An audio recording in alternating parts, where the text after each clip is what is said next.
الحمدللہ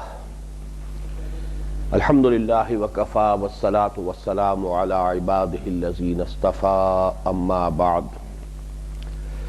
فاعوذ باللہ من الشیطان الرجیم بسم اللہ الرحمن الرحیم یا ایہا الذین آمنوا ارکعوا واسجدوا واعبدوا ربکم وافعلوا الخیر لعلکم تفلحون وجاہدوا فی اللہ حق جہادہ هو اجتباکم وما جعل علیکم فی الدین من حرج ملت ابیکم ابراہیم هو سماکم المسلمین من قبل وفی ھذا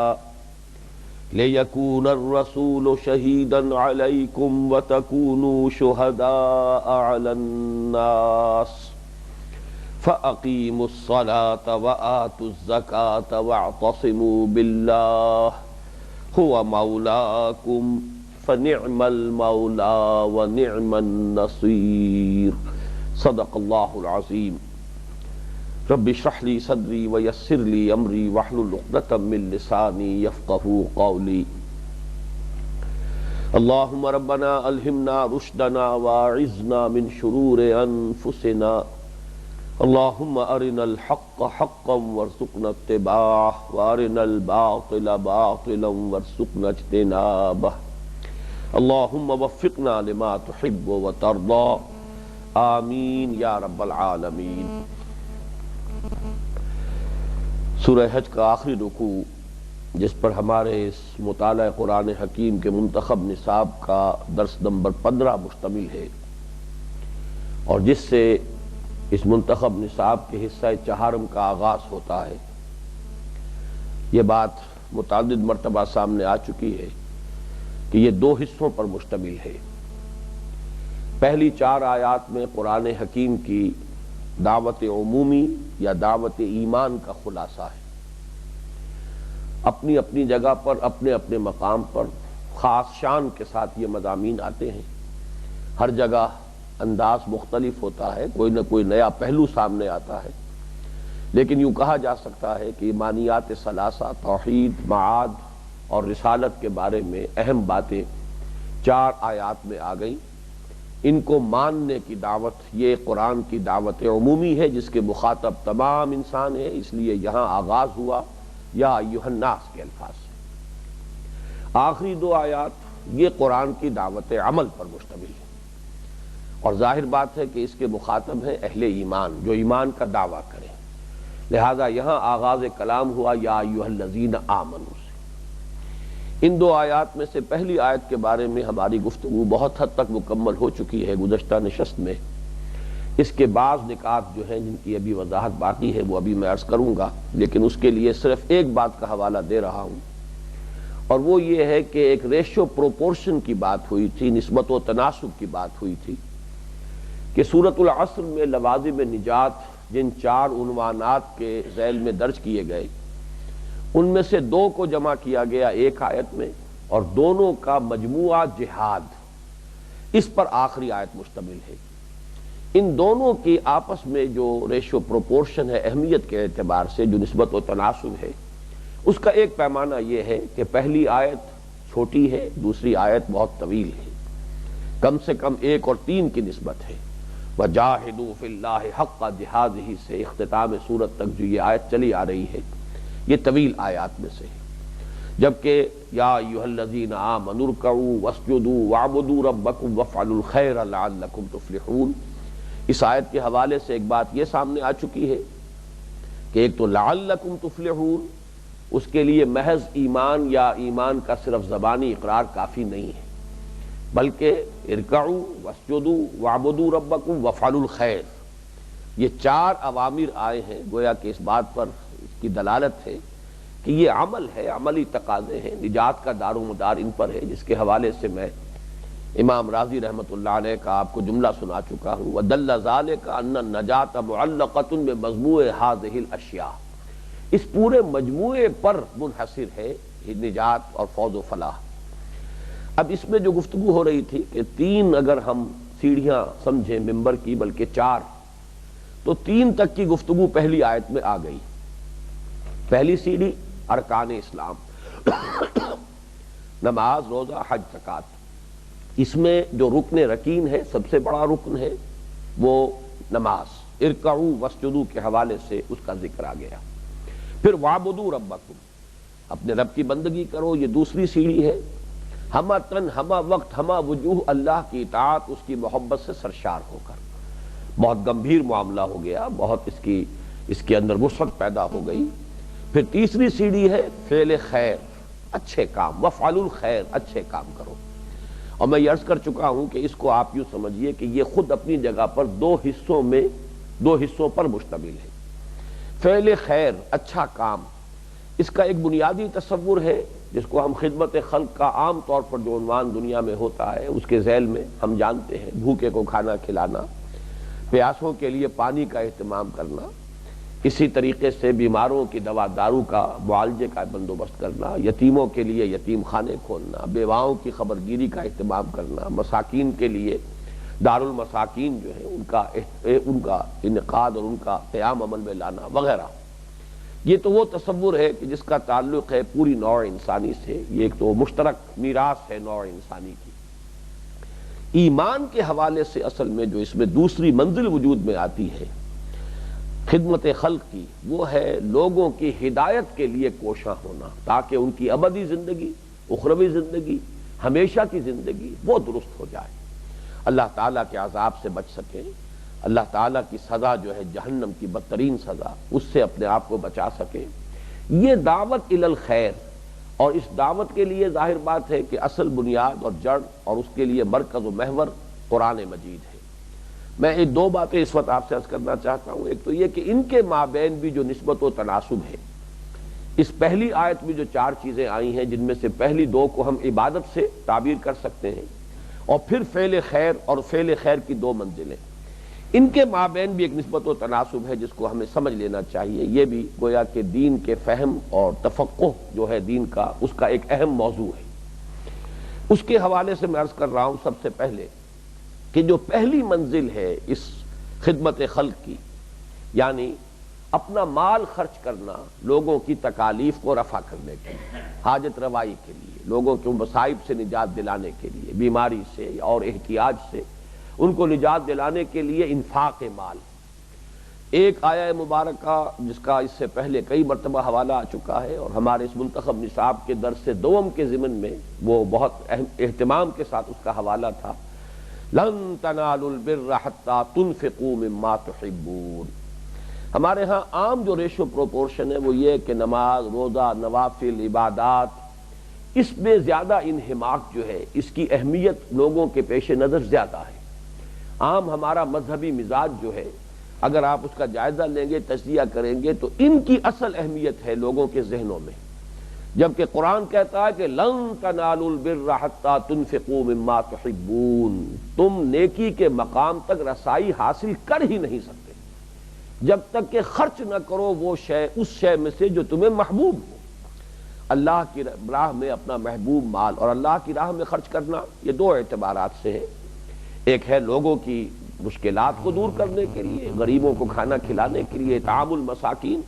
اور دوسرے یہ ہے کہ اللہ کے دین کے لیے خرچ کرنا۔ لیکن یہ خرچ کرنا جو ہے، یہ بہترین مال، اپنا پسندیدہ ترین مال، وہ اللہ کی راہ میں خرچ کیا جائے۔ تو معلوم ہوا کہ یہ نماز روزے کے بجائے اصل شے جس کو قرآن مجید ایمفیسائز کر رہا ہے وہ یہ ہے۔ اسی طریقے سے ایک حدیث مبارک جو ہے وہ بار بار ہمارے ہاں حوالہ اس کا آ چکا ہے، من یحرم الرفق فقد حرم الخیر کلہ، جو شخص دل کی نرمی سے محروم ہو گیا، جس کے دل میں رقت قلبی نہیں ہے، جو کسی بھوکے کو دیکھ کر تڑپ نہیں اٹھتا، جو کسی محتاج کو دیکھ کر اس کے باوجود کہ اس کی ضرورت کو پورا کرنے پر قادر ہو، اگر اس کے لیے اہتمام نہیں کرتا، کوشاں نہیں ہوتا، تو گویا کہ یہ کل کے کل خیر سے محروم ہے۔ تو ہمارا جو درس نمبر 2 ہے آیت البر، اس میں اس مضمون پر تفصیل کے ساتھ گفتگو ہو چکی ہے، لیکن میں نے چاہا کہ یہاں پھر اس ریشو پروپورشن کو اپنے ذہن میں دوبارہ جو ہے اس نسبت کو صحت کے ساتھ، درستگی کے ساتھ قائم کر لیں۔ جو دوسری منزل ہے اس کے حوالے سے میں 2 حدیثیں آپ کو سنانا چاہتا ہوں، یعنی دعوت الی الخیر، لوگوں کو خیر کی تعلیم دینا، لوگوں کو بھلائی کی طرف بلانا، لوگوں کو اللہ کی طرف دعوت دینا، ومن احسن قولا ممن دعا الی اللہ وعمل صالحا وقال اننی من المسلمین، لوگوں کو خیر کی تلقین کرنا، خیر کی تعلیم دینا، اس کا کیا درجہ ہے، اور خاص طور پر یہ کہ نماز روزے کے حوالے سے، نفلی عبادات کے حوالے سے ایک بات ذہن میں رہنی چاہیے کہ جہاں تک فرائض کا تعلق ہے، فرض نماز وہ تو اولین شے ہے، لیکن اس سے آگے کا جب مرحلہ آتا ہے تو نوافل کے ضمن میں جو عام طور پر لوگوں کا تصور ہے در حقیقت وہ ہے جو اس وقت زیر بحث ہے، فرائض کا معاملہ نہیں۔ نیکی کا جذبہ کسی میں پیدا ہوتا ہے، اب ظاہر بات ہے کہ وہ یا رخ اختیار کرے گا عبادات میں اور ان چیزوں میں مزید آگے بڑھے، یا یہ کہ دوسرا دائرہ جو ہے یہ سامنے آتا ہے۔ ان میں کیا نسبت و تناسب ہے، اس کے لیے دو حدیثیں میں آپ کو سنا رہا ہوں۔ یہ جامع ترمذی کی روایت ہے حضرت ابو امامہ باہلی رضی اللہ تعالیٰ عنہ سے، حضور فرماتے ہیں فضل العالم علی العابد کفضلی علی ادناکم۔ لوگوں اچھی طرح نوٹ کر لو کہ ایک عالم کی فضیلت عابد پر، عبادت گزار، اور ایک ہے صاحب علم، اس کی فضیلت اتنی ہے جتنی کہ میری فضیلت ہے تم میں سے کسی ادنا انسان پر۔ حضور صلی اللہ علیہ وسلم کا مقام جو ہے اس کو ذہن میں رکھیے، آپ کا مرتبہ ذہن میں رکھیے۔ ادناکم میں اگر صحابہ کو بھی رکھ لیں تو گویا کہ صحابہ میں جو بھی کم ترین درجے کے صحابی ہیں ان کے اور حضور کے مابین جو نسبت ہے مرتبے اور مقام کے اعتبار سے، وہ نسبت و تناسب حضور بیان فرما رہے ہیں۔ فضل العالم علی العابد کفضلی علی ادناکم وَإِنَّ اللَّهَ وَمَلَائِكَتَهُ وَأَهْلُ السَّمَاوَاتِ وَالْأَرْضِ حَتَّى النَّمْلَةُ فِي جُحْرِهَا وَحَتَّى الْحُوتُ لَيُصَلُّونَ عَلَى مُعَلِّمِ النَّاسِ الْخَيْرِ۔ حضور نے فرمایا یقیناً اللہ تعالی خود اور فرشتے اور تمام آسمان اور زمین کی مخلوق، یہاں تک کہ بلوں کے اندر جو چیونٹیاں ہیں اور یہاں تک کہ پانی میں جو مچھلیاں ہیں، وہ درود بھیجتی ہیں، رحمت بھیجتی ہیں اس شخص پر جو لوگوں کو خیر کی تعلیم دے رہا ہو۔ لَيُصَلُّونَ عَلَى مُعَلِّمِ النَّاسَ الْخَيْرَ، لوگوں کو خیر کی تعلیم دینا، لوگوں کو بھلائی کی تلقین کرنا، یہ وہ عمل ہے کہ جس کے بارے میں فرمایا گیا کہ اللہ تعالیٰ خود، اللہ کے فرشتے، آسمان اور زمین کی تمام مخلوقات، یہاں تک کہ چیونٹیاں اپنے بلوں میں اور پانی کے اندر جو مچھلیاں ہیں وہ بھی اس کے حق میں دعا کرتی ہیں۔ اس کے علاوہ امام دارمی نے یہ حضرت حسن بصری رحمۃ اللہ علیہ سے روایت کی ہے مرسلاً، سئل رسول اللہ صلی اللہ علیہ وسلم عن رجلین کانا فی بنی اسرائیل، نبی اکرم صلی اللہ علیہ وسلم سے دریافت کیا گیا دو اشخاص کے بارے میں جو بنی اسرائیل میں سے تھے۔ احدہما کان عالما یصلی المکتوبۃ ثم یجلس فیعلم الناس الخیر، ان میں سے ایک تو عالم تھا اور اس کا طرز عمل یہ تھا کہ وہ صرف فرض نماز پڑھتا تھا اور اس کے بعد بیٹھ جاتا تھا لوگوں کو خیر کی تعلیم دینے کے لیے۔ والآخر یصوم النہار ویقوم اللیل، اور دوسرا وہ تھا جو ہمیشہ روزہ رکھتا تھا، کبھی ناغہ نہیں کرتا تھا اور پوری رات کھڑے ہو کر عبادت کرتا تھا۔ سوال کیا گیا ایہما افضل، حضور سے دریافت کیا گیا ان دونوں میں سے افضل کون ہے؟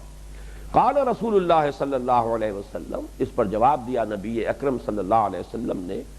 فضل هذا العالم الذي يصلي المكتوبة ثم يجلس فيعلم الناس الخير على العابد الذي يصوم النهار ويصلي الليل كفضلي على ادناكم، کہ تم نے جو سوال سامنے رکھا ہے، جو تقابل تم چاہتے ہو، تو وہ شخص کے جو فرض نماز پڑھتا ہے صرف اور پھر وہ اپنا وقت صرف کرتا ہے لوگوں کو خیر کی تعلیم دینے میں، اس کی فضیلت اس شخص پر کہ جو ہمیشہ روزہ رکھتا ہے، صائم الدہر ہے، اور جو پوری رات نماز پڑھتا ہے، اس پر اس کی فضیلت وہی ہے جو میری فضیلت ہے تم میں سے کسی ادنا انسان پر۔ یہ ریشیو پروپورشن ہے در حقیقت کہ جو ہمارے ہاں،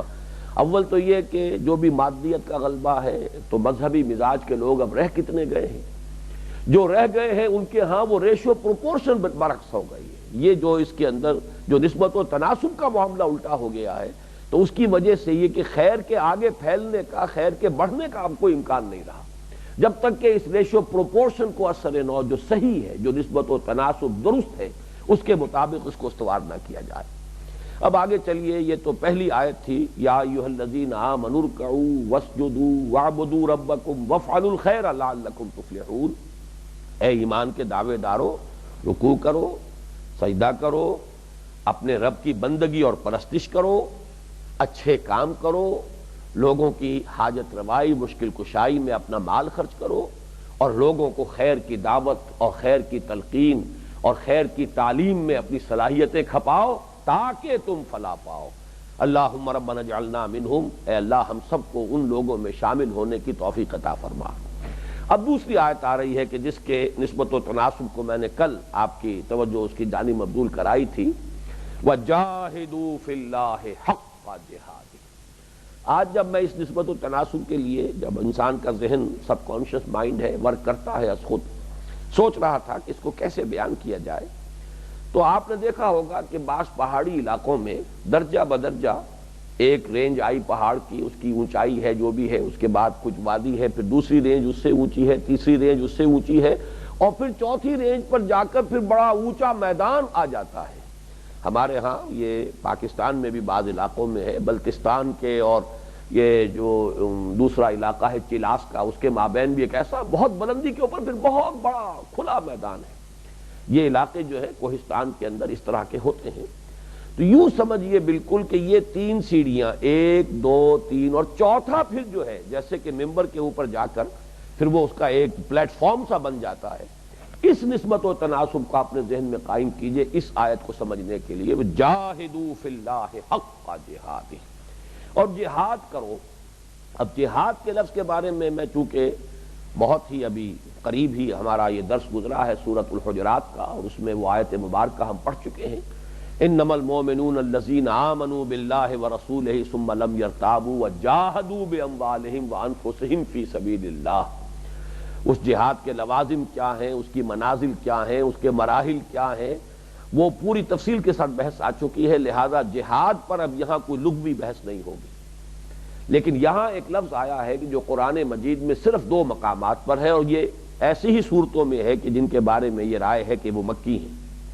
عام اصطلاح ہے جہاد فی سبیل اللہ، اللہ کی راہ میں جہاد۔ جہاں کہیں بھی قرآن مجید میں اصطلاح کے طور پر لفظ جہاد آتا ہے تو فی سبیل اللہ۔ یہاں ہم دیکھ رہے ہیں جاہدوا فی اللہ، یہاں سبیل کا لفظ ابھی محذوف ہے۔ ابھی میں نے اس لیے کہا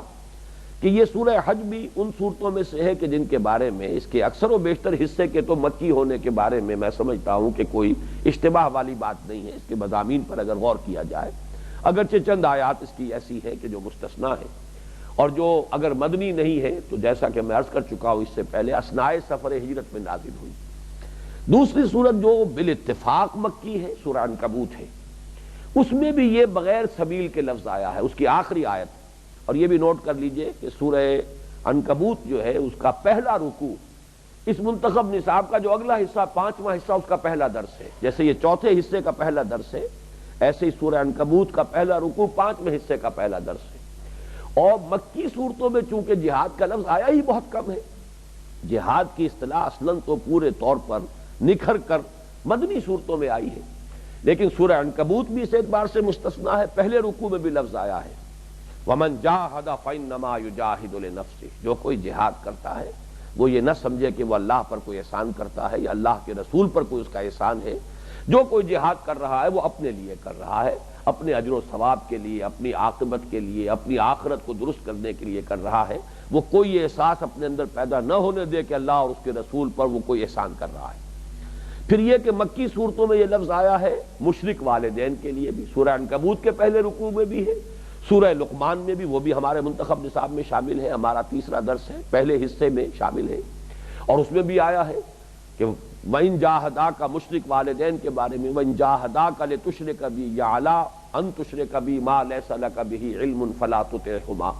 اگر تمہارے والدین تمہیں مجبور کریں، تم پر دباؤ ڈالیں، تم سے جہاد کریں کہ تم میرے ساتھ شرک کرو، تو ان کا کہنا نہ مانو۔ سورہ عنکبوت کے اختتام کے اوپر جو آیت آتی ہے وَالَّذِينَ جَاهَدُوا فِينَا لَنَهْدِيَنَّهُمْ سُبُلَنَا، وہ لوگ جو ہمارے لیے جہاد کریں گے۔ اب یہ فینا کا ترجمہ ابھی میں لیے کر رہا ہوں، لیکن یہ کہ میں وضاحت ابھی عرض کروں گا کہ وَالَّذِينَ جَاهَدُوا فِينَا، یہ دوسری مثال ہے، اور ایک مثال یہ ہے جَاهِدُوا فِي اللَّهِ حَقَّ جِهَادِهِ۔ اس کے ضمن میں ایک تو کچھ صوفیانہ انداز تعبیر ہے اس لفظ کی، اس اسلوب کی، اور وہ یہ ہے کہ جو اصطلاحات ہیں اہل تصوف کے ہاں، سیر الی اللہ، سیر فی اللہ، سیر عن اللہ الی اللہ، یہ گویا کہ معرفت کے 3 مراحل ہیں یا سلوک کے 3 مراحل ہیں۔ ایک پہلا مرحلہ اللہ کی طرف تقرب الی اللہ کے درجے انسان طے کرتا چلا جائے۔ جو فاصلے ہیں، یہ فاصلے جو ہے مادی نہیں ہے، یہ فاصلے معنوی ہیں، ورنہ تو اللہ تعالی ہماری رگے جاں سے بھی قریب ہے۔ نحن اقرب الیہ من حبل الورید، انسان سے، اس کی رگے جاں سے بھی ہم قریب ہیں، لیکن فاصلے معنوی جو ہے بہت ہیں۔ ان فاصلوں کو کم کرتے کرتے واقعتاً اللہ کا قرب حاصل کر رہا ہے انسان، درجہ بدرجہ آگے بڑھ رہا ہے، یہ ہے سیر الی اللہ۔ پھر ایک مرحلہ آتا ہے جب کہ اللہ کی ذات و صفات کے بارے میں اس کا غور و فکر اور مراقبہ ہوتا ہے، اور جس کو مراقبہ معیت کہتے ہیں یہ اہل تصوف، یہ گویا کہ یہ ہے سیر فی اللہ، اللہ کی ذات و صفات میں انہماک ہے اور مراقبہ ہے۔ اور پھر تیسرا مرحلہ آتا ہے سیر عن اللہ الی اللہ۔ اب عن جو آتا ہے وہاں سے ہٹنے کے لیے، اس مقام پر پہنچنے کے بعد اب واپسی شروع ہوتی ہے، لیکن واپسی کس لیے؟ تاکہ اوروں کو بھی اس راستے کی طرف دعوت دی جائے۔ یہ نعمت جو ہے وہی فعل الخیر جو ہے وہ فعل الخیر، یہ دولت اگر ہمیں حاصل ہوئی ہے تو ہم دوسروں کو بھی یہ دولت جو ہے ان تک پہنچائیں، انہیں بھی لذت آشنا کریں، اللہ کی محبت سے انہیں آشنا بنائیں، اللہ کی محبت جو ہے ان کے دلوں میں پیدا کریں۔ تو ہے تو عن اللہ لیکن الی اللہ، مقصود اللہ ہی ہے۔ یہ ہے در حقیقت 3 مراحل سلوک کے، بلکہ اس کے ضمن میں بارہا میں نے عرض کیا ہے، علامہ اقبال نے خطبات میں سے اپنا ایک خطبہ شروع کیا ہے،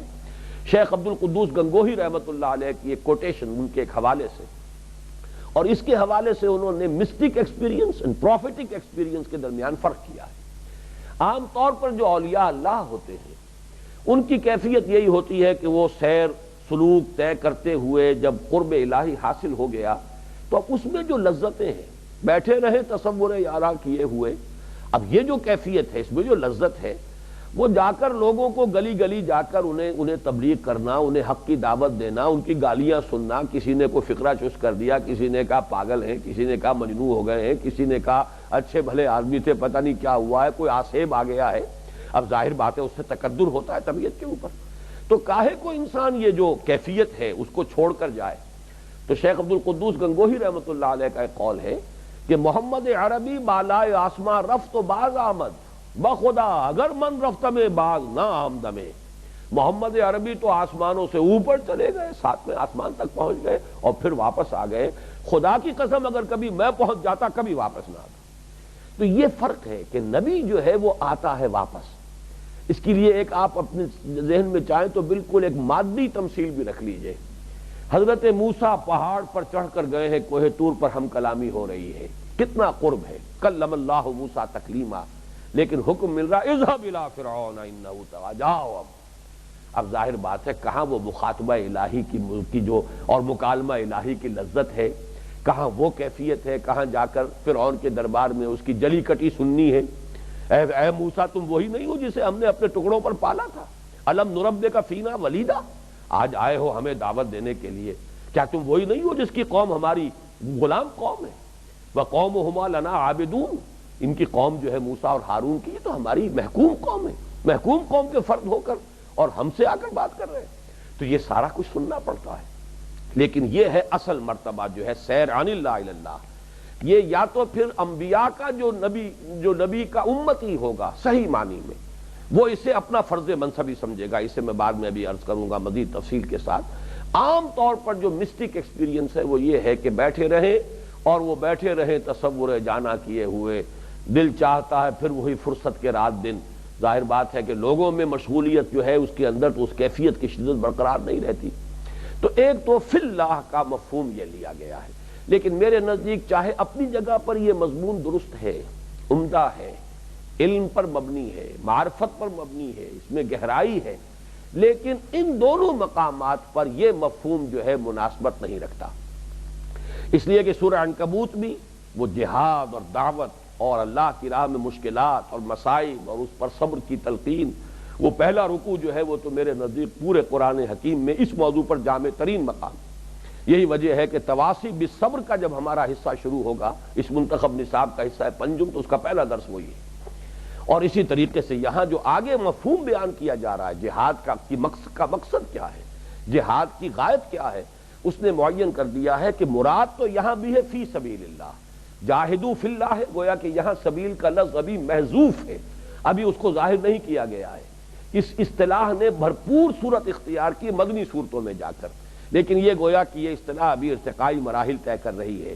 اس اعتبار سے یہ بھی اصل میں جہاد فی سبیل اللہ ہے، اور اس کے بارے میں ہم تفصیل سے دیکھ چکے ہیں اپنے اس سبق میں، سورہ حجرات کے آخری حصے کے جو دروس ہوئے ہیں، کہ یہ جو جہاد کے تین ہم نے منزلیں معین کی تھی، ان میں سے پہلی منزل میں تو فی سبیل کا لفظ نہیں آئے گا۔ نفس سے جہاد کرنا ہے، اس بگڑے ہوئے معاشرے کے جو پریشرز ہیں انہیں ریزسٹ کرنا ہے، یا یہ کہ شیطان لعین سے مقابلہ کرنا ہے، یہ تو ایک ایسی مخفی کیفیت ہے کہ یہ لفظ اگرچہ حدیث میں تو آیا ہے المجاہد من جاہد نفسہ، اصل مجاہد تو وہ ہے جو اپنے نفس سے جہاد کرے۔ اور جو آپ سے پوچھا گیا کہ ای الجہاد افضل یا رسول اللہ، تو آپ نے فرمایا ان تجاہد نفسک فی طاعت اللہ، اے اللہ کے رسول یہ بتائیے سب سے افضل جہاد کون سا ہے؟ تو فرمایا کہ یہ کہ تو اپنے نفس سے جہاد کرے، اسے اللہ کا مطیع بنائے۔ گویا کہ اس جہاد کا تذکرہ تو پہلی آیت میں ہو چکا، یا ایھا الذین آمنوا ارکعوا واسجدوا واعبدوا ربکم وافعلوا الخیر، یہ وہی تو جہاد ہے۔ جہاد نفس کے ساتھ جہاد کی اگر ہم منزل طے کریں گے تو اللہ کے رکوع و سجود اور اس کے احکام پر کی فرما برداری اور اس کی شریعت پر عمل کرنا، اور پھر یہ کہ اس کے تمام فرائض جو ہیں ان کو ادا کرنے کے لیے وقت اپنا نکالنا، اپنا مال خرچ کرنا، اپنی صلاحیتیں کھپانا، اس کے بغیر ممکن نہیں۔ تو یہ جو جہاد ہے پہلا، وہ تو گویا کہ پہلی آیت میں آ چکا۔ اب دو جہاد اور تھے، ایک جہاد ہے دعوت و تبلیغ کا جہاد، دعوت، تبلیغ، امر بالمعروف نہی عن المنکر، اور اس کے ضمن میں یاد ہوگا کہ میں نے عرض کیا تھا کہ جامع ترین اصطلاح ہے شہادت، وہ اصطلاح ہے کہ جو اس آیت کے حوالے سے آج ہمیں اچھی طرح سمجھ گئی، اس لیے کہ اس جہاد کی اصل غرض و غایت کیا ہے، یہ درمیان میں در حقیقت ایک آ رہا ہے کہ جس کو ہم کہیں گے انگریزی میں جب آپ انالیسس کرتے ہیں کسی کمپلیکس سینٹنس کا، بہت لمبا سا جملہ ہے، تو اس میں ایک پرنسپل کلوز آتا ہے اور پھر کچھ سبارڈینیٹ کلوزز ہوتے ہیں۔ اس آیت مبارکہ کا جو پرنسپل کلوز ہے وہ کیا ہے؟ هو اجتباکم لیکون الرسول شہیدا علیکم وتکونوا شہداء علی الناس، درمیان میں جو آیا ہے وما جعل علیکم فی الدین من حرج ملۃ ابیکم ابراہیم هو سماکم المسلمین من قبل وفی ھذا، یہ در حقیقت سبارڈینیٹ کلوز ہے، اس پر میں ابھی عرض کروں گا۔ اور شہادت علی الناس در حقیقت یہ قرآن مجید کی ایک نہایت جامع اور بڑی گمبھیر اصطلاح ہے جو اس مقام پر ہمارے اس منتخب نصاب میں آ رہی ہے، لہذا اس کو آج اچھے طریقے سے پہچاننا ہے۔ بہرحال اس سے پہلے آگے آئیے، فرمایا وجاہدوا فی اللہ حق جہادہ ھو اجتباکم، حق جہادہ پر اس سے پہلے گفتگو ہو چکی ہے، ما قدر اللہ حق قدرہ جاہدوا فی اللہ حق جہادہ۔ اس آخری رکوع جو ہے سورہ حج کا، اس کا حصہ اول حصہ دوم، اس کے مابین جو نسبت ہے مضامین کی مناسبت ہے، وہ اس سے پہلے کئی مواقع پر میں اس کی طرف توجہ آپ کی مبذول کرا چکا ہوں۔ تو دو ہی کام تھے جیسا کہ میں نے گزشتہ نشست میں عرض کیا تھا، اللہ کی معرفت جیسے کہ اس کی معرفت کا حق ہے، اللہ کے لیے جہاد جیسے کہ اس کے لیے جہاد کا حق ہے۔ ایک انسان کے اندر جو علم اور اس کی جو فکری اور نظری اور علمی فیکلٹیز ہیں، صلاحیتیں ہیں، ان کی معراج ہے، اور دوسری انسان کے اندر جو عملی قوا اللہ نے رکھے ہیں، جو بھاگ دوڑ کی صلاحیت رکھی ہے، جو عمل کی قوتیں رکھی ہیں، یہ ان کی معراج ہے۔ ایک ہے اللہ کی معرفت حاصل کرنا جتنا کہ اس کی معرفت کا حق ہے، کوشاں رہو اس کے لیے، کوشش کرتے رہو، اور ایک اللہ کے لیے جہاد کرنا جتنا کہ اس کے لیے جہاد کا حق ہے، جاہدوا فی اللہ حق جہاد۔ اب ایک اہم لفظ آ رہا ہے اس کے بعد، ھو اجتباکم، اس نے تمہیں چن لیا ہے۔ یہ پہلے کی نشستوں میں کسی ایک نشست میں جو اس درس پر ہوئی ہیں، متعدد نشستیں اس سے قبل، اس میں عرض کر چکا ہوں، استفاء اور اجتباء، ان دو الفاظ کو پہچانیے۔ اور عجیب ہے یہ رکوع اس اعتبار سے جامعیت کا ایک مظہر یہ بھی ہے، جیسے میں نے عرض کیا ما قدر اللہ حق قدری جاہدوا فی اللہ حق جہادی، اسی طرح اللہ یصطفی من الملائکۃ رسلا ومن الناس، یہ حصہ اول میں آیا ہے، هو اجتباکم، اس نے تمہیں چن لیا ہے۔ اور استفاء اور اجتباء یہ بہت قریب المفہوم ہے، تقریباً مترادف الفاظ ہیں۔ چن لینا، پسند کر لینا، اگرچہ ایک زبان کے دو الفاظ بالکل ہم معنی نہیں ہوا کرتے، کوئی نہ کوئی باریک فرق ہوگا، وہ باریک فرق کیا ہے اس کو پہچان لیجئے۔ استفاء، اس کے لیے انگریزی کا مناسب ترین لفظ ہوگا ٹو چوز، چوائس۔ چوائس میں کسی چوز کرنے والے کی پسند، اس کے ذوق، اس کے اپنے معیار کو اصل فیصلہ کن دخل ہے۔ اجتباء ٹو سلیکٹ، سلیکشن، سلیکشن میں کوئی مقصد سامنے ہوتا ہے جس کے لیے سلیکشن کرنا ہے، جس کے لیے کیا صلاحیتیں درکار ہیں، کیا اس میں اوصاف مطلوب ہیں، اس کے اعتبار سے سلیکٹ کرنا۔ تو یہ دو جو الفاظ ہیں انگریزی کے، to choose and to select, وہ ہے در حقیقت ان دونوں الفاظ کے مابین معنوی اعتبار سے ربط و تعلق کو ظاہر کرنے کے لیے، چونکہ ہم میں سے اکثر انگریزی زبان کے ان دونوں الفاظ کے مابین جو باریک سا فرق ہے اسے سمجھ سکتے ہیں، تو اس کے حوالے سے اس کا سمجھنا آسان ہے۔ قرآن مجید میں یہ دونوں الفاظ بغیر صلے کے بھی آتے ہیں، کوئی حرف جار اس کے بعد نہیں، ایسے ہی آ گیا۔ لیکن یہ کہ اگر صلہ آتا ہے تو عام طور پر استفاء کے ساتھ صلہ آتا ہے علی، اللہ ان اللہ اصطفیٰ آدم و نوحا و آل ابراہیم و آل عمران علی العالمین۔ اعلیٰ ہوتا ہے کسی پر ترجیح دینا، اللہ نے لوگوں میں سے چن لیا، پسند کر لیا۔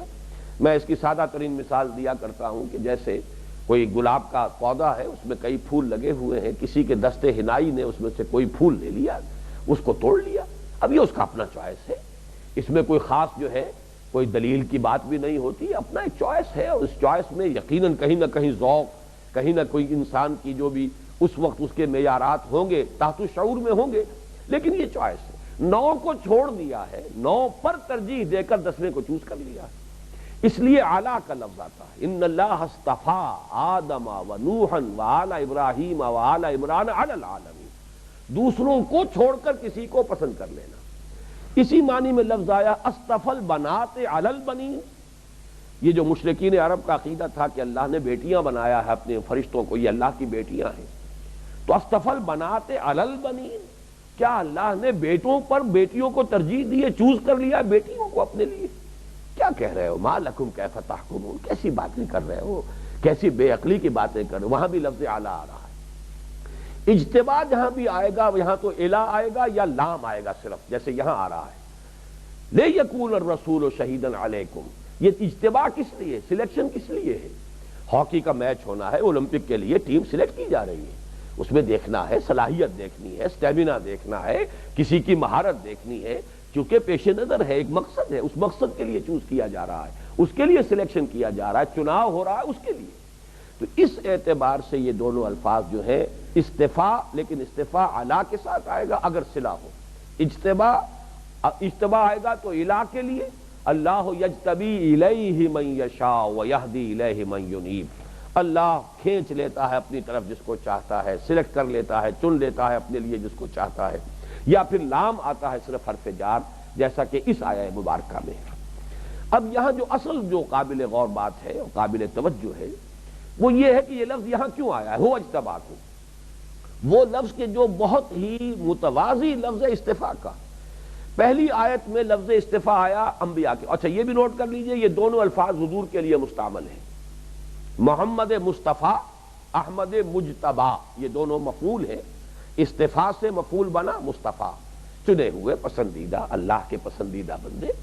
اسی طریقے سے مجتبیٰ، جن کو کہ سلیکٹ کر لیا ہے اللہ نے، جن کو چوز کر لیا اللہ نے۔ اب یہ دونوں الفاظ اب میں جو بول رہا ہوں یہ ہم معنی الفاظ کے اعتبار سے، جب حضور کے لیے آئیں گے تو گویا کہ یہ مترادف کے طور پر ہی آ گئے۔ یہ یہاں کیوں چنا گیا مسلمانوں کے لیے، هو اجتباکم، تمہیں اس نے چن لیا ہے، کس لیے؟ وہ سلسلہ رسالت میں ایک تیسری کڑی کے طور پر۔ یہ ہے اہم نقطہ کہ یہ سلسلہ رسالت جو ہمیشہ سے 2 کڑیوں پر مشتمل رہا، رسول ملک، رسول بشر۔ اب ختم نبوت کا منطقی نتیجہ یہ نکلا ہے کہ اب اس میں تیسری کڑی کی حیثیت سے، تیسرے لنک کی حیثیت سے امت محمد صلی اللہ علیہ وسلم ہمیشہ ہمیشہ کے لیے اس کے ساتھ ملحق کر دی گئی کہ وہ فریضہ رسالت کے جو پہلے انبیاء اور رسل ادا کرتے تھے، اب کا قیام قیامت اس امت کو ادا کرنا ہے پوری نوع انسانی کے حق میں۔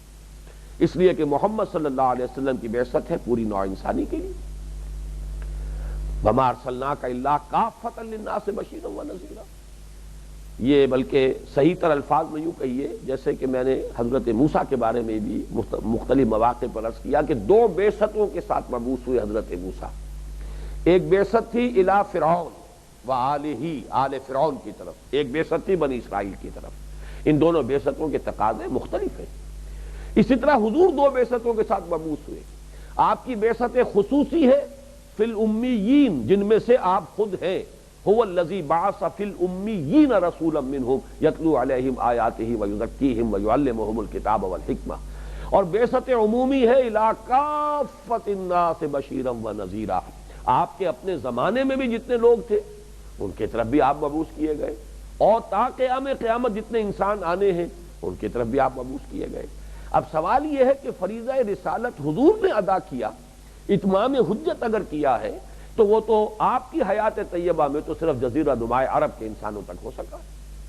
باقی وہ مشن کی تکمیل تو ابھی باقی ہے. بقول اقبال وقت فرصت ہے کہاں، کام ابھی باقی ہے. نور توحید کا اتمام ابھی باقی ہے. اتمام حجت یہاں پہ، بلکہ نور توحید کے اتمام کی بجائے اب لفظ یہاں پر ذہن میں لائے اتمام حجت، نوع انسانی پر حجت کا اتمام کرنا.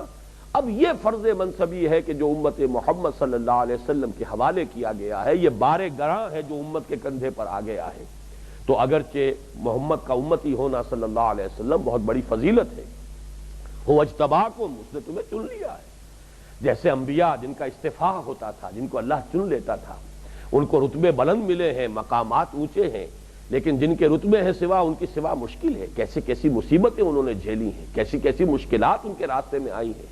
لوگوں کے تانے سنے ہیں، لوگوں کی گالیاں سنی ہیں، پتھراؤ ہوئے ہیں، تکلیفیں جھیلی ہیں، تب جا کر کہیں وہ اتمام حجت کا حق ادا کر سکیں.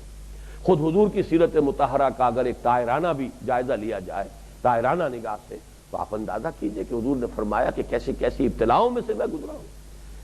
ایک حدیث تو اس الفاظ کی بھی ہے کہ تمام انبیاء اور رسول کو اللہ کی راہ میں جو تکلیفیں جھیلنی پڑی ہیں، مجھے تنہا وہ سب کی سب جھیلنی پڑی. یہ ساری مشکلات ہوئی ہیں، تب جا کر کہیں اتمام حجت ہوا ہے. اور تب کہیں جا کر، جیسا کہ میں آپ کو بتا چکا ہوں کہ حضور نے حجۃ الوداع میں پھر لوگوں سے گواہی لی ہے، الا هل بلغت. یہ اجتباء کا لفظ یہاں اس لیے آیا کہ مسلمانوں اپنے نصیب پر فخر کرو. جسے بھی امت محمد میں شامل ہونے کی یہ سعادت نصیب ہو گئی ہے، تہنیت ہے، مبارکباد ہے. تمہارا چوائس ہو گیا، تمہارا سلیکشن ہو گیا. جیسے آپ کسی کو اپنے دوستوں میں سے کسی کو اگر کوئی اہم پوسٹ ہے جس کے لیے کہیں انٹرویو دیا تھا اور وہاں اس کا سلیکشن ہو گیا ہے تو آپ مبارکباد دیتے ہیں. تو مسلمانوں اپنے نصیب پر فخر کرو، تمہیں اللہ نے چن لیا ہے. هو اجتباکم، تمہارا اجتباء ہو گیا ہے، تم چن لیے گئے ہو. تمہیں اب اس رسالت کی زنجیر میں ایک تیسری مستقل کڑی کے لیے تا قیام قیامت مستقل تیسری کڑی کی حیثیت سے شامل کر لیا گیا ہے. یہ ہے اس لفظ کی اصل حقیقت. وَجَاهِدُوا فِي اللَّهِ حَقَّ جِهَادِهِ هُوَ اجْتَبَاكُمْ. اب جیسا کہ میں نے عرض کیا کہ پرنسپل کلوز آگے جا کر جوڑے گا هُوَ اجْتَبَاكُمْ. کس لیے اجتباء کیا ہے؟ لِيَكُونَ الرَّسُولُ شَهِيدًا عَلَيْكُمْ وَتَكُونُوا شُهَدَاءَ عَلَى النَّاسِ، تاکہ رسول گواہ بنے تم پر اور تم گواہ بنو پوری نوع انسانی پر. اس کے درمیان میں جو سبارڈینیٹ کلوز آیا ہے اب اس پر غور کیجئے. وَمَا جَعَلَ عَلَيْكُمْ فِي الدِّينِ مِنْ حَرَجٍ مِلَّةَ أَبِيكُمْ إِبْرَاهِيمَ. اس نے تمہیں چن لیا ہے اور تم پر دین میں کوئی تنگی نہیں رکھی. یہ تمہارے باپ ابراہیم ہی کا طریقہ ہے. یہ جو ٹکڑا ہے اس سبارڈینیٹ کلوز کا، اس کے 3 لیولز ہیں. اس کا مخاطب اولین کون ہے؟ جو حضرت ابراہیم کی اولاد میں سے بنی اسماعیل ہوں، جو بھی آباد ہیں وہاں پر مکے کے اندر یا عرب میں، جو براہ راست حضرت ابراہیم کی نسل سے، ان کے لیے یہ دین ایک اعتبار سے نہایت آسان، اس لیے کہ ان کی تو گویا کہ اپنی آبائی روایات میں یہ چیزیں شامل تھیں. جیسے کہ خانہ کعبہ کے بارے میں کوئی شخص، کوئی ہندی، کوئی اور کہیں اور کا رہنے والا، کوئی جاپانی، اس کی تو نسبت ہوگی خانہ کعبہ کے ساتھ صرف دین اسلام کے حوالے سے، لیکن قریش مکہ کی نسبت تو کعبے کے ساتھ اپنے نیشنل مونومنٹ کی حیثیت سے بھی تھی. آخر یہ ان کا اپنا آبائی اور قومی جو ہے وہ ایک مقام ہے، ان کی اس کی روایات قومی جو ہیں اس کے ساتھ وابستہ ہیں، اور صدیوں سے نسل بعد نسل جو ہے اس کا طواف ہو رہا ہے۔ اسی طریقے سے جو شریعت محمدی تیار ہوئی ہے صلی اللہ علیہ وسلم، اس میں بھی اصل تانا بانا جو ہے وہ ان لوگوں کی جو اپنی رسومات تھیں، جو ان کے سوشل کسٹمز تھے، وہ اس کا اصل بلو پرنٹ ہے۔ اس میں جو چیز غلط تھی وہ نکال دی، جو کم تھی شامل کر دی، مائنس پلس ہوا اس کے ساتھ، باقی جو کچھ وہاں ہو رہا تھا ٹھیک ہے۔ جو چیزیں وہاں تھیں انہی کو لے کر اس میں جمع اور تفریق کر کے جو چیزیں غلط ہیں تراش دی گئیں، علیحدہ کر دی گئیں، جو چیزیں کبھی اس میں شامل کر دی گئی، لیکن بیسک تو وہی ہے۔ اس اعتبار سے اس آیت کا، اس ٹکڑے کا، اس سبارڈینیٹ کلاس کا مخاطب اولین اور جو بدرجہ کمال جو مخاطب اور مصداق ہے وہ تو ہے حضرت ابراہیم کی جو نسل سے لوگ تھے، کہ یہ ان کی آبائی روایات بھی ہیں، حضرت ابراہیم ان کے جد امجد بھی ہیں، ان کا وہ دین فطرت، ان کی فطرت کی تعلیمات، دین حنیفی کے وہ مدعی تھے، حضرت ابراہیم کی طرف اپنے آپ کو منسوب کرتے تھے۔ گویا کہ وہ اگر اس دین کو قبول کر رہے ہیں تو کوئی انہوں نے اجنبی شے قبول نہیں کی ہے، یہ تو ان کی گھر کی شے ہے، یہ تو ان کی اپنی میراث ہے۔ هو اجتباکم وما جعل علیکم فی الدین من حرج ملۃ ابیکم ابراہیم۔ البتہ اس میں دوسرے درجے میں، ثانوی درجے میں طبعاً داخل ہو جائیں گے وہ لوگ بھی، وہ اہل عرب کہ جو چاہے حضرت ابراہیم کی نسل سے نہیں تھے، لیکن بہرحال جس کو آج کل ہم کہتے ہیں نیچرلائزیشن کے ذریعے سے شہری بن جانا، ایک شہری کسی ملک کا ہوتا ہے اور ایک آ گیا، آ کر آباد ہو گیا، نیچرلائزڈ ہو گیا، اس معاشرے کے اندر جذب ہو گیا، اب وہ اسی کا ایک حصہ بن گیا، تو اہل عرب بھی طبعاً اس میں شامل ہیں۔ اس لیے کہ جب انہوں نے مکے کا جو مقام اور مرتبہ تھا اور خانہ کعبہ کی جو اہمیت تھی اور اس کا جو تقدس تھا، اس کو قبول کر لیا، اختیار کر لیا،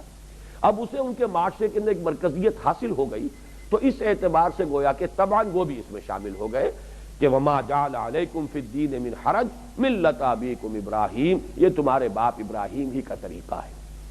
تیسرے درجے میں اصل میں کہ جو غیر ابراہیمی اور غیر عرب ہیں ان کے بارے میں یہ کہا جائے گا کہ ثانوی درجے میں وہ بھی یہاں مراد ہو جائیں گے، اس لیے کہ جس نے بھی حضور صلی اللہ علیہ وسلم کی دعوت کو قبول کر کے اسلام کو اپنے دین کی حیثیت سے تسلیم کر لیا، رضیت باللہ ربا وبمحمد رسولا وبالاسلام دینا،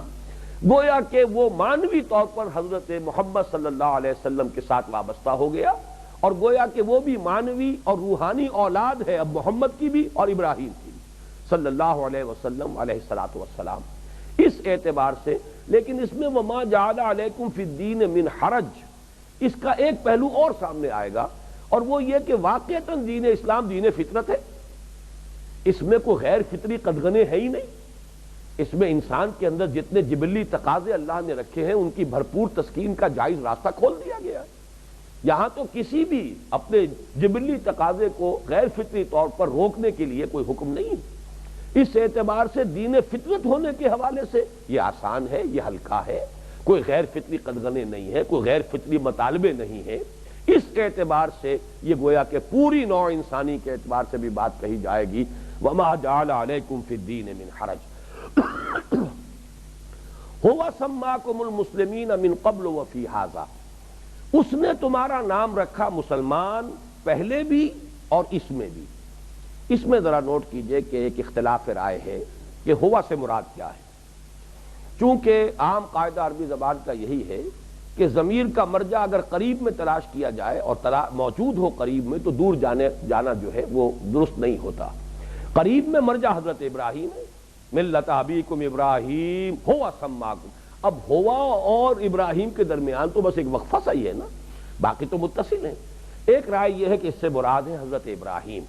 اور اس کے لیے شہادت بھی موجود ہے کہ حضرت ابراہیم کی وہ دعا جو سورہ بقرہ میں منقول ہوئی ہے، ربنا وجعلنا مسلمین لک ومن ذریتنا امۃ مسلمۃ لک، اے رب ہمارے ہم دونوں باپ بیٹا کو ابراہیم اور اسماعیل جب خانہ کعبہ کی تعمیر کر رہے تھے، وَإِذْ يَرْفَعُ إِبْرَاهِيمُ الْقَوَاعِدَ مِنَ الْبَيْتِ وَإِسْمَاعِيلُ، تو وہ دعائیں کر رہے تھے، ربنا وجعلنا مسلمین لک، یہ دعا اس میں شامل ہے، اے اللہ ہم دونوں باپ بیٹا کو اپنا مسلم بنائے رکھ اور ہماری اولاد میں سے ایک امت مسلمہ اٹھائیے۔ تو حضرت ابراہیم نے گویا کہ وہاں نام تجویز کر دیا ہے اس امت کا، امت مسلمہ، ہوا سماکم المسلمین۔ اس معنی میں وفی ھذا میں اب تعویل کرنی پڑے گی، اور وہ تعویل یہ ہوگی کہ گویا کہ ابراہیم نے جو تمہارا نام رکھا تھا اللہ نے اس کی توثیق کر دی ہے اس قرآن میں، اور یہی نام اس نے تمہارے لیے پسند کر لیا ہے۔ چنانچہ یہ مضمون آ چکا ہے ہمارے اس منتخب نصاب میں، جو جامع اسباق میں سے چوتھا تھا، حامیم سجدہ کی آیات، وَمَنْ أَحْسَنُ قَوْلًا مِّمَّنْ دَعَا إِلَى اللَّهِ وَعَمِلَ صَالِحًا وَقَالَ إِنَّنِي مِنَ الْمُسْلِمِينَ۔ مسلمان ہونا در حقیقت یہ تمہارے لیے علامت ہے، اور تمہارے لیے اس میں علم جو ہے وہ یہ ہے کہ تم مسلمان ہو۔ تو گویا کہ یہاں تعویل ہوگی کہ یہ وفی ھذا یہ گویا کہ توثیق ہے اللہ تعالیٰ کی طرف سے حضرت ابراہیم نے جو نام تمہارا رکھ دیا تھا، اگر ہوا کا مرجع ابراہیم مانا جائے، لیکن اکثر حضرات کی رائے یہ ہے کہ یہاں پر ہوا سے مراد اللہ ہے، اللہ ہی نے تمہارا نام رکھا تھا مسلمان، پہلے بھی اور اس میں بھی، ہوا سماکم المسلمین من قبل وفی ھذا۔ چنانچہ حضرت ابی ابن کعب رضی اللہ تعالی عنہ، جس کے بارے میں حضور نے فرمایا ہے کہ اقرؤہم ابی ابن کعب، ان کے نزدیک تو یہاں پر ہوا قطعی طور پر اللہ مراد ہے، اللہ سماکم المسلمین من قبل وفی ھذا، یہ ان کا قول ہے۔ بہرحال یہ ایک تفسیری مسئلہ ہے جس کے بارے میں مختلف آراء میں نے آپ کو بتا دی۔ اصل جو اہم مضمون ہے وہ اس کے بعد وہ پرنسپل کلاس جو آ رہا ہے، جس پر اگلی نشست میں گفتگو ہوگی، لِيَكُونَ الرَّسُولُ شَهِيدًا عَلَيْكُمْ وَتَكُونُوا شُهَدَاءَ عَلَى النَّاسِ۔ یہ ہے وہ مقصد جس کے لیے جہاد کرنا ہے، جتنا کہ جہاد کا حق ہے، جس کے لیے تمہارا سلیکشن ہوا ہے، جس کے لیے تم چنے گئے ہو۔ لِيَكُونَ الرَّسُولُ شَهِيدًا عَلَيْكُمْ وَتَكُونُوا شُهَدَاءَ عَلَى النَّاسِ۔ اس پر انشاءاللہ اگلی نشست میں گفتگو ہوگی۔ بارک اللہ لی ولکم فی القرآن العظیم ونفعنی وإیاکم بالآیات والذکر الحکیم۔